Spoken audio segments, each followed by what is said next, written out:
Okay, hi YouTube, Mr. Who's a Boss here, and this is going to be my full review of the Cubot GT99 smartphone. Now this smartphone costs $150, and that includes free worldwide shipping and a full year of warranty if you buy from DHGate.com. The link is in the description. So that also means really fast shipping. Mine arrived in just 9 working days, and there was 0 import fees. So taking a look at the phone itself, it's got a nice weight to it. I mean, it's not heavy, but it does obviously feel present, which is a good thing. The device is pretty thin, but it's not exactly going to win any awards for it. We have the 13 megapixel camera on the back with dual LED flash, and we also have a removable battery cover, which is an absolute godsend if you like to change your batteries out during the day. So as you can see, it looks very nice and neat inside, and one of the massive benefits of this phone is that there's actually 2 SIM card slots. The GT99 also supports SD card up to 64GB and has a 2200 mAh battery, which should quite easily last through a day. The back is a hard plastic and feels pretty sturdy, although I'm not a massive fan of the glossy finish. We also have a notification LED on the top right, which is really useful just so you can see you've got text and messages without needing to actually unlock the phone. So when you first turn it on, you'll be greeted by a 4.5-inch HD display. Now this thing is really beautiful. I mean, as you can see, colours are saturated, it's bright, it's vibrant, and viewing angles are generally really good. The whole interface is fast and fluid, and you can definitely tell that this thing has some powerful internals. We also have 3 capacitive keys on the bottom, a menu, home and back, and they help with the navigation of the phone. So next up, we're going to do a browser test. So I'm using the Google Chrome browser, which is pre-installed on the device. I'm going to do my standard test, which is to search Apple on Google and see how fast everything comes up. So as you can see, the search came up really quickly, and my Wi-Fi is definitely nothing special. Scrolling is pretty smooth, and you know, even the high resolution images on pages like this loading up in just a couple of seconds, which is really impressive. There's a magnification feature when trying to select small objects, and that does help to sort of make sure you click the thing you actually want to click. And as you can see, it's a breeze to use. Everything is super fast, and to be honest, it rivals pretty much all the flagship devices today. So now I'm just going to try playing some games on it. Now the first one is going to be Redline Rush. Now this, as you can probably tell, is a pretty graphically intensive game.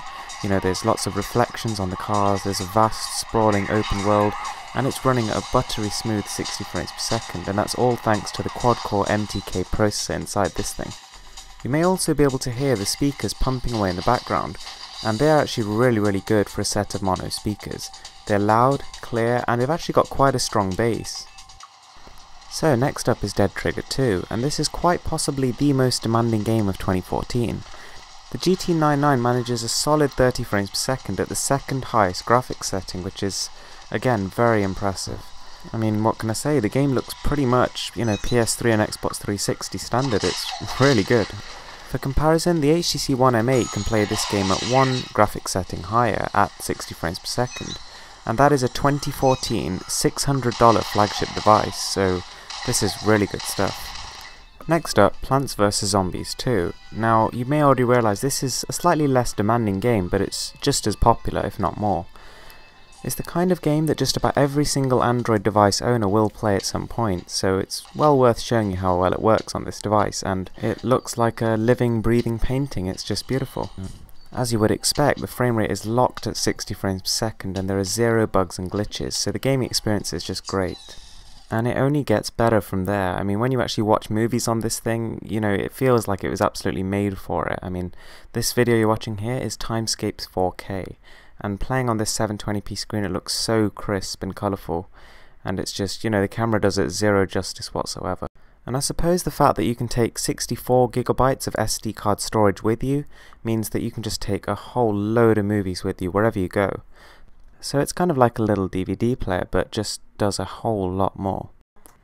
The phone pad on the device is just a very standard stock Android phone pad, which is probably a good thing for most people, nice big buttons, tactile feedback, and it just works as you'd expect it to. There's no unnecessary skin above the interface. The messaging is also fine, it's nothing special, but it works, and the keyboard is great and fast to type on, so, no complaints from me. Now, moving on to the camera. The Cubot GT99 uses the stock Android camera app, which is Not the best, but still, you know, has most of the basic features that you'd want. In low light, most of these shots look okay, but in adequate lighting, this camera absolutely shines. It captures ridiculous detail, which pretty much destroys the competition. I mean, I'd say it's better than my HTC One M8 camera, and like I said earlier, that's a $600 smartphone. It's got great lighting, contrast, and incredible detail. I mean, you can tell all those 13 megapixels are really working here. The added HDR mode just takes it to a whole new level. The GT99 also came with a free case. Now this is really unusual for smartphones, but hey, I'm not complaining. I mean, it makes the glossy plastic feel, which I didn't really like that much, feel like a nice rubberized material. So, you know, pretty much my only complaint with the device has been fixed. So to sum up, this thing is incredible. The Cubot GT99 blows away the competition in terms of price, and to be honest, in some ways is actually as good as the current flagship devices for something like a sixth of the price.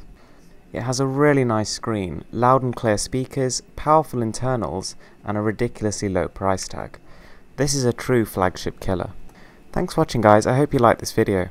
The link for the item is in the description below, so if you're in need of a new phone or just want another gadget to play around with, then I really don't think this is going to let you down.